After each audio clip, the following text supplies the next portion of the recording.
দাদা পায়ে পড়ি রে মেলা থেকে। এই আমি কই যাস? আরে যাই না। এ চকচকা ফকফকা পোশাক পরে কি মেলায় যাসনি?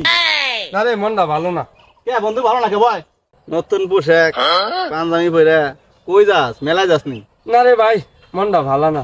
কে ভাই কি হইছে? আরে পহেলা বৈশাখ, ভাইয়েরা ভাবি করে নিয়ে ঘুরতে যাইতাছে, প্রেমিক প্রেমিকারা নিয়ে ঘুরতে যাইতাছে, আর আমার একটা এমন কপাল, একটা মাইয়া নিয়ে আমি ঘুরতে যাইতে পারলাম। ও এই কথা।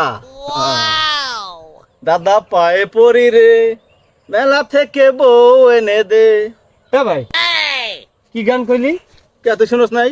মেলা থেকে বউ এনে দে মানে কি? হ্যাঁ মেলা কি বউ পাওয়া যায় নাকি? হ্যাঁ মেলায় বউ পাওয়া যায় তো। কস কি? অবশ্যই। তা চল যাই, বিয়া করবো। তো বিয়ে করবি, তোর পকেটে টাকা আছে নি? টাকা লাগবে নাকি? আরে মেলা গেলে টাকা লাগে না? কত লাগবো? কম টাকা 1,000 টাকা তো লাগবেই। তাই নি? হ্যাঁ তো এখন বা আমি টাকা আব্বার কাছ থেকে নিয়ে আই। ঠিক আছে, যা তাড়াতাড়ি যা। আমি যাবো আর আমু।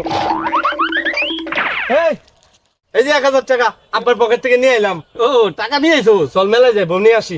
আরে আমি জানি তোর বউ লাগবো, এর লিগা আমি বউ একটা না দুইটা তোর লেগে আমি আগে কিনে রাখছি। তাই না? এইলা তোর বউ। এটা কি বউ? তুই না মেলার বউ চাইছস? হ্যাঁ, এটাই তো বাঙালি বউ।